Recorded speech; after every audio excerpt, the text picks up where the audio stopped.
Hi, I'm Casey Davis. I am an author and a therapist and accidental TikTok personality. How did you get into this in the first place? How did you start writing and talking and thinking about the intersection of mental health and care work? The reason I got into mental health is my own mental health issues. And when the lockdowns began to happen, all of a sudden I was totally cut off from that entire plan. And so I found myself, me, my newborn daughter, my not yet 2-year-old daughter, in a new city. My husband was working a lot and our house just kind of started crumbling around us. And I started making TikTok videos just kind of as a distraction and made some like clean with me videos because I have just like historically been a very messy person and I've had to come up with these like weird ways to motivate myself to clean.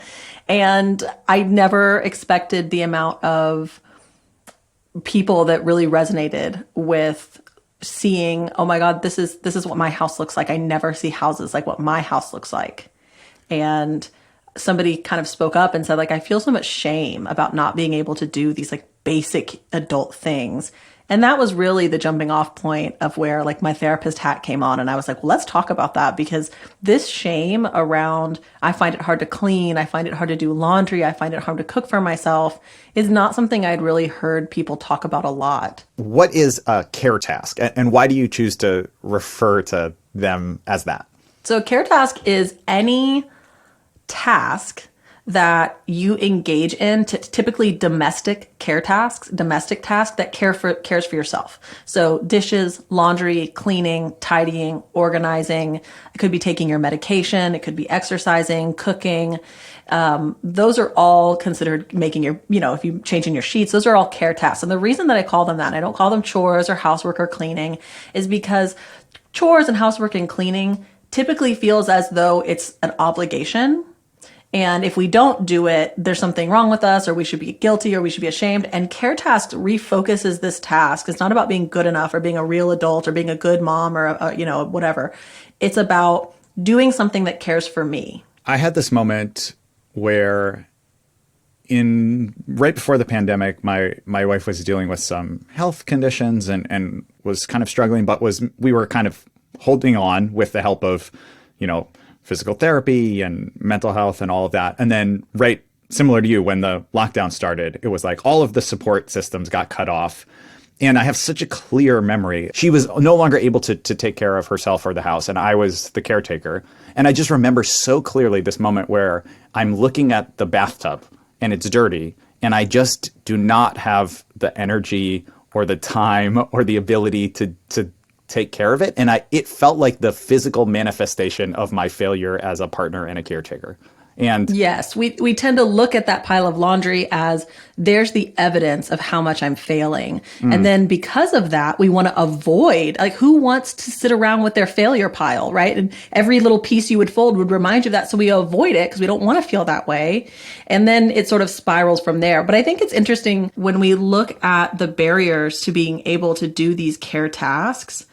There's sort of like two categories. There's like the category that you are in of the environmental stress, creating like executive functioning difficulties and not having enough support. There's not enough time. There's not enough energy. There's probably a lot of grief going on. There's a lot of worry and anxiety. And all of those things is making it difficult for you to do these daily things. And then there's the category she's in, which is there's a disability. That is, physically or mentally or emotionally preventing her from doing these categories of things. And one of the reasons that shame is so deep is because we sort of feel like, yeah, there are some people out there that, I wouldn't judge for not being able to get their bathtub clean. But I'm not in that category. Like I'm someone who I should be able to do this.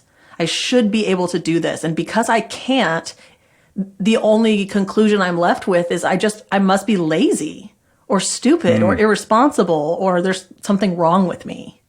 I think that's so profound. It's also, it's so hard to not get caught up in the suffering Olympics where you're like, well, I'm not the gold medal of suffering. I still have it so good in so many ways, but you are suffering in the moment and it's painful and brutal. And just because there are some things that are objectively easier in your life doesn't mean that the things that are painful aren't also objectively painful. Yeah. And I think a lot of times we're trying to be really respectful. Like, I understand that I do not experience the world the way that many, many disabled people do. There are tons of ways in which the world was built for me, meant for me, easy for me. And so because I don't experience a lot of the discrimination that people who identify as disabled experience, I sometimes have a hard time wrestling with, so am I disabled? Can I say that I have a disability? I'm not trying to put myself in a category that I'm not in. I'm trying to be respectful and acknowledge sort of the privileges that I have experienced. And then I find myself like crying in my bathtub because of how difficult something was that day, that like I know other people aren't experiencing. I think you're totally right. And I think it comes again from this idea that like the ability to take care of these tasks or these issues, that is a moral judgment, and that I don't want to put a moral judgment on it when it isn't. I think that's kind of a very radical part of your message here, right? I think reading your book, there were moments where I was completely like, of course, that's morally neutral. It's morally neutral. If you can't fold your laundry, it doesn't mean you're a good person or a bad person. You're just busy or you're overwhelmed. We're all in this place of, who am I? What am I capable of? What am I not capable of? And if I'm not capable of it, why? And is it a legitimate reason or is it a not legitimate reason? Because we have this idea in our head that people who have legitimate reasons for not being able to do something deserve compassion, and people that don't have legitimate reasons, that are just using cop-outs. I think that the most important part is recognizing that even if you're in what you think is the category of like, okay, I guess I'm able, but I can't figure out why I'm not, it's still true that the best way to motivate yourself is compassion, is self-compassion. And you still deserve kindness, regardless of why you are struggling with something, whether it's just, I'm not motivated, whether it's, I don't have the skills, whether it's, I have a disability. We all deserve compassion from others and compassion for ourselves. And that is actually the best way to begin to move ourselves into a place where we are figuring out what are sort of the tips and the hacks that can make me experience more motivation, experience more energy, experience adaptive ways to get this task done. There's this one line in the book where I talk about how I had tried a lot of different self-help things to try and like get my life together, but I was always viewing, quote unquote, like getting my life together as some sort of atonement for the sin of falling apart in the first place. And I think when we approach these, whether it's how to organize your pantry or how to start exercising or any kind of habit, you know, when we approach it from this idea of, I'm so disgusted with myself, and if I could just get it together like this person in this book, then I'll be lovable, then I'll be better, then I'll feel at peace with myself. And I think when we shift that narrative to actually, as I am today, with whatever weaknesses and foils, like I am a person who deserves to eat off of a clean dish tomorrow. And like, what can I do right now that is accessible to me with my current skill level in order to ensure that I'm being kind to my tomorrow self? Can you talk about how you came to your own perspective shift on keeping house? I think there was a light bulb moment where you changed the way you thought about it. Yeah, it was actually like several moments, right? Like I remember folding my laundry, and it was the first time in like 8 months that I ever folded it because I had gotten to that place where it was like, it was the shame pile. And so I'm folding the laundry and I just sort of realized, I'm looking down and it's like, these are baby onesies and like fleece pajamas. These are things that don't wrinkle. And yet here I am folding all these things and just kind of realizing like, what did I think was going to happen if I just didn't fold these? And I think the real breakthrough moment though was when I made the decision to start organizing my clothes without folding them at all. So I got just like a bunch of little wire baskets, and it was like, okay, all the kids' socks here, all of my pants here, all of my shorts here, all of his pants here, without folding them. And I experienced this like massive increase in my quality of life. Like I can just walk into my closet and get what I want to get and find it. And in there it is. And it was all wrinkled. And whenever I talk about that I don't fold my laundry, there's always this like, but then your clothes are wrinkled.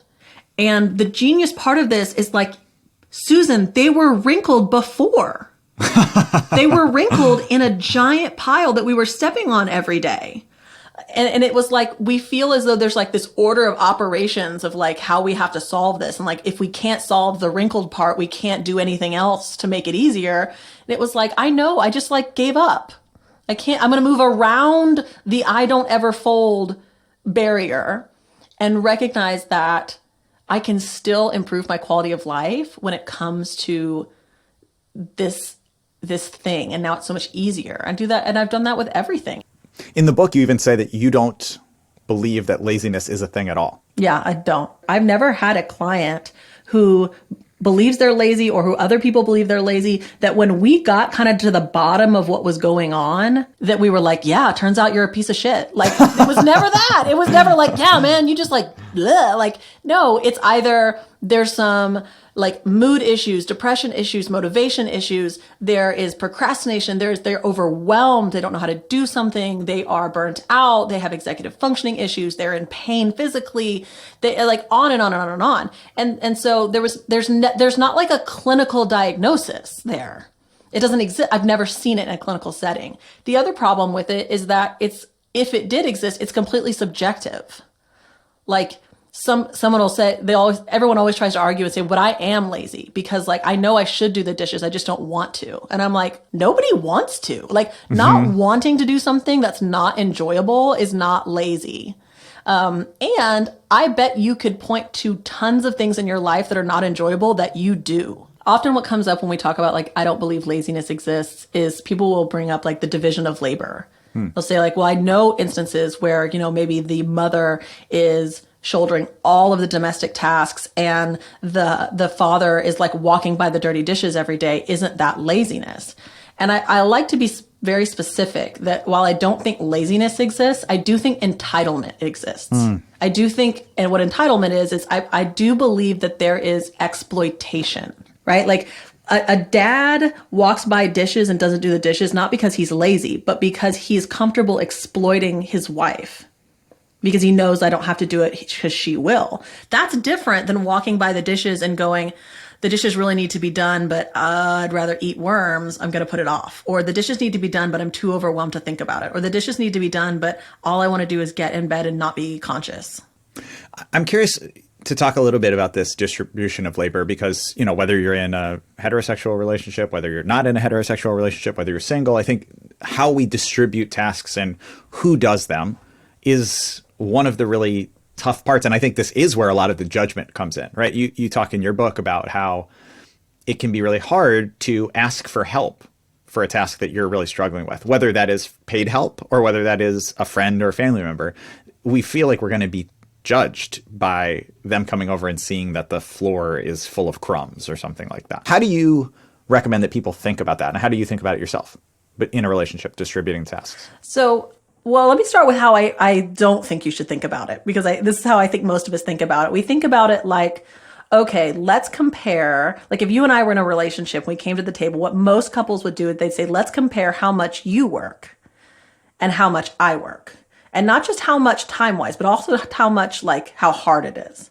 Like who's working more and harder. And the problem with that is that you're almost always comparing apples to oranges. It almost always involves devaluing someone else's labor. And so I think it's much more helpful, instead of trying to focus on the work being equal, to focus on the rest being fair. Because regardless of how hard your job is or how long your job is, everyone deserves to rest. And rest is not sleep. Rest is a nourishing, energy-giving activity that you do, whether it's sitting and reading, whether it might be rest is taking a run. It might be that rest is going to coffee with a friend. But the key about rest that kind of has to be there is this sense of time autonomy, which is a period of time where I can do exactly what I want with that time. And so when we approach it that way and recognize that there's a huge imbalance in who gets rest when we're comparing who works more, because working at a job with a paycheck, for the most part, clock in, clock out. You're off on weekends. You're off at 5 or 6 or 7. Even if it's 10 p.m., you're off at 10. Whereas care tasks are cyclical. They are always going. If you're living in a home of any kind of size, especially with other people, there's always something to do. And so it might be that even if partner A works longer and quote unquote harder than partner B, If partner B is responsible for the lion's share of the care tasks, partner A is going to have to take on a certain amount of those care tasks so that partner B can have time to be a human being outside of being in complete service to that family. Care tasks are not just in the home, right? Like there's these types of care tasks and things that need to be taken care of. They also really happen in an office, and often it can be that they always fall on the same employee. Sure. And I think that the other thing that's interesting about that observation about thinking about the office is that, we could get into a whole conversation about how women are typically the ones that are asked to like bring cupcakes and take notes and do these sort of things. But the other thing that's interesting is that in an office, there are tons of care tasks to be done that we don't even think about because someone is paid to come in at night and do all of those care tasks, right? Vacuum the floor, empty the trash. It's a space where we're used to it just being ready and functional for us. And that's not true at home. Like no one's coming at night and doing all that stuff. Obviously, one of the big moments in people's lives where some of these care tasks and feeling of overwhelm can come to a head has to do with children, especially young children. I think it's important to also talk about the fact that if you don't have children, you can still be struggling with this, and these can still be just as hard. I think it's probably the number one question I get asked about my book, which is, will this help me if I don't have kids? Is this just a parenting book? Is this about, having children and that making life hard? Because I don't have kids. I live by myself in an apartment and I still can't seem to stay on top, quote unquote, of the dishes. That's why I make it a really, a big deal to be explicit that in some ways care tasks got more difficult after I had children. And in some ways they got easier. In some ways there was this self-imposed routine that we kind of fell into because they wake up at a certain time, then they go to school at a certain time, and then, they come home at a certain time, then they eat at a certain time, and they go to bed at a certain time. There was something about the structure that children imparted that made some parts of care tasks easier for me and made other parts harder. It's not true that, if you don't have children, you don't have a valid excuse to be struggling with getting care tasks done. And to your point about, it's not just things in the home, there are these loads of care tasks that are almost invisible labor, right? Like remembering that Valentines need to go to school on Friday or whatever, or remembering that there are bills to pay, or thinking about, we had a house once with a door that faced the sun and we were told like, okay, you have to like oil this door 3 times a year or it's going to like crack and break. And so, you can look around and think about like, oh yeah, dishes, laundry, cleaning, tidying, making meals. And it's like, okay, but like, who's thinking about the wooden door? Who's oiling our doors? Who's oiling the door? And although oiling the door takes maybe 60 seconds, the mental load of having to remember it, having to remember to buy the lemon oil, having to figure out if you have it or you stored it, having to plan it, having to put it in some sort of system so you don't forget it. Like there's a lot that goes on mentally to prepare for a care task. And so the labor output is not just what you can see with your eyes. I will say that I felt a chill run up my spine when you said that doors needed to be oiled, because I was like, oh no, is that yet another thing that I did not know that you have to do to make sure that your living space does not explode? It just speaks to different people have different strengths and different things that are overwhelming for us. Yeah. And they kind of have like their own pros and cons, right? Like the stuff that happens daily, I find much easier to create systems for. But the discouraging part of those is the like every day, man, like every day. Yeah. Like if I don't want to do it one day, I have twice as much the next day. You know what I mean? So Yes. there's like that aspect of it. And then with the once in a while tasks, sometimes those tasks have a feeling of productivity to them. Projects are different than care tasks. They can sometimes be care tasks, but this idea that there's a beginning, a middle, and end, and then a product at the end, you never have to repeat it. It's like that famous Camus quote, right? One must imagine Sisyphus happy. He keeps pushing that rock up and down, and it keeps coming down. And you know what? That's life. That's the life that we all live, is you gotta just keep that boulder moving. It's not up. It's not going to get to the top, and that's okay. I'm not entirely sure that's really what Camus meant, but that's what I'm interpreting it as right now. Yeah, that's what I'm going to take it to mean. And that's why I think it's totally valid to go, I hate this task, so how can I make it easier? Or how can I make it more enjoyable? And for someone like me, like I have ADHD, which I know is a malfunction in the way that my brain processes a lot of things, but one of them is the regulation of dopamine, which is like the feel-good chemical. So what happens for me is that while you might do something in your house and you feel motivated to do it, and then you tell yourself to do it, and then you do it, and then afterwards you go, I feel good that I did that. I don't experience any of that. Any of it. I want to do it. I cannot make myself move. If I make myself do it, every moment that I'm experiencing sucks and I don't feel accomplished afterwards. And so I have to find ways to introduce those elements into the care task I'm doing. I have to have a podcast or an audiobook. I had to buy myself the little earbuds that were wireless, because if I have something in my brain happening, it's easier for me to do things with my hands that I would rather otherwise find boring. I have to come up with a systematic way to clean a room so that it's the same every time, so that my brain is getting little hits of dopamine from the pattern making, right? From the little finish lines I give myself. Can we break down a couple of care tasks in ways that are more doable? So for someone who's feeling really overwhelmed by cleaning dishes, by having this pile up and it's just feeling overwhelming, can you talk me through how you start breaking that down into something that feels more doable and approachable? Yeah. So the first thing we want to talk about is like, where is the bottleneck? What is the part you hate? So some people will say it's the unloading of the dishwasher that makes me want to die. Like, I don't really mind loading it. I don't even mind rinsing it. I don't mind any of that. I hate unloading it. And then we'll go, okay, what about unloading it do I hate? And for me, I hate it because there is no system. There's no pattern. It's just rando dishes that you're pulling out and having to make a decision about every single time they come out. And then you're going to go, okay, is there a way that I can make that different? Is there a way I can skip that step? Can I farm it out to my husband? And if the answer is no, I don't have a husband, or no, he hates it just as much as me. Okay, well then how can I re-inject some of those like motivation, sensory, pleasure experience into it? And so I might say, well, if there weren't as many dishes in there, I wouldn't feel as bad. When I open the dishwasher and it's full, I want to die. When I open the dishwasher and there are 8 things in there, I feel this full body sigh of relief, and I feel like I can do it.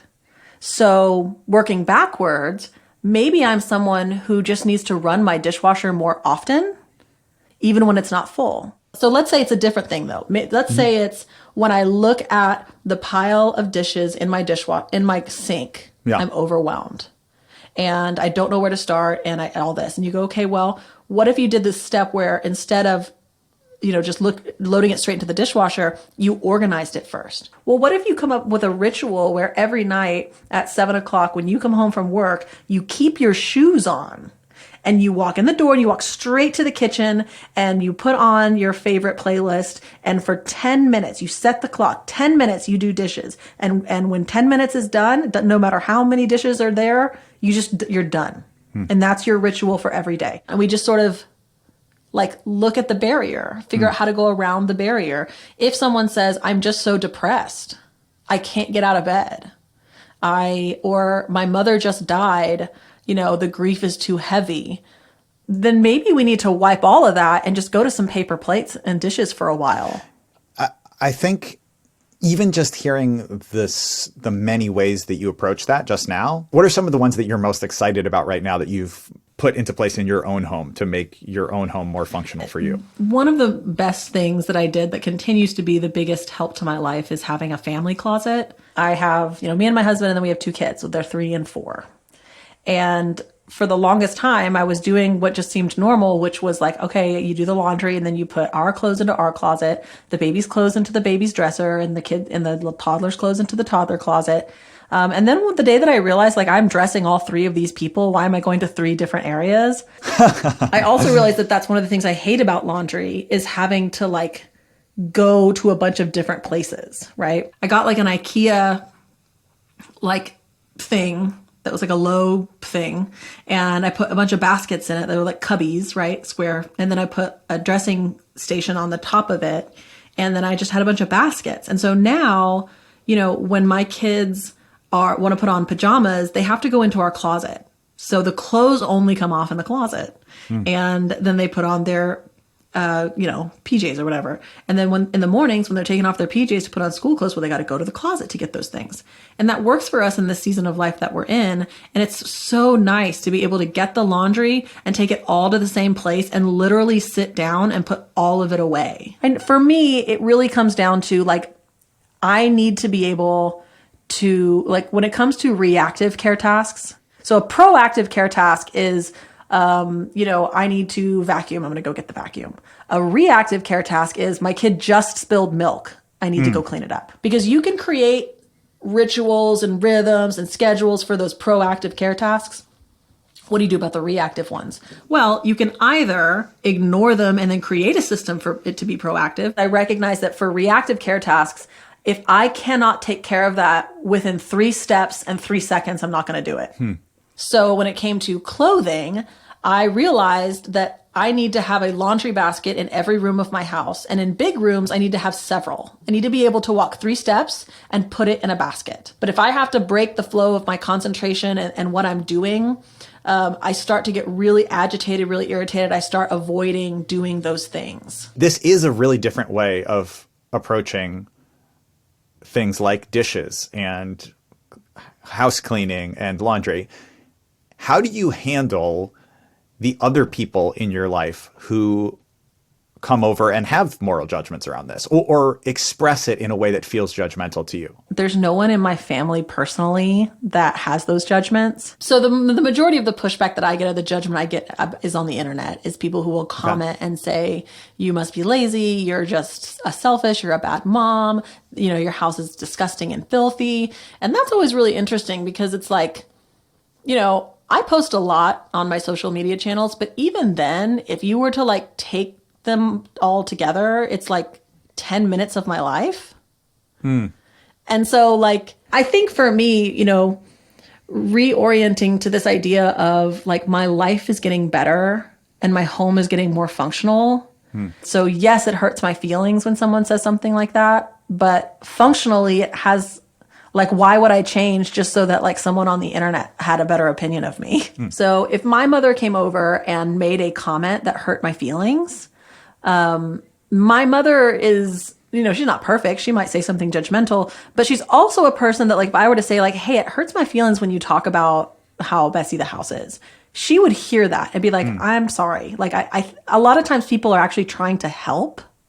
Sweetie, what if we would, it's a little messy in here. What if we did ABC? What if we, right? And so if someone's receptive, sometimes just having that conversation of, I know it looks gross, but like, what, like the thing is, Mom, believe it or not, it was actually grosser before I started this. But explaining sometimes to someone who is trying to help you, say, listen, I know that you want to see me in a functional space, and I want you to hear that that's what I want for myself too. I am taking the steps that make the most sense for me, that are the most sustainable for me towards that goal. What I really need, if you want to help, is X. And give those well-meaning people like something to actually do. It's really powerful. Casey Davis, this has been absolutely a pleasure. Thank you so much for our conversation. Thank you for writing this book, How to Keep House While Drowning. I am so appreciative of the work that you're doing and of you making time to be here today. Thank you. Thank you.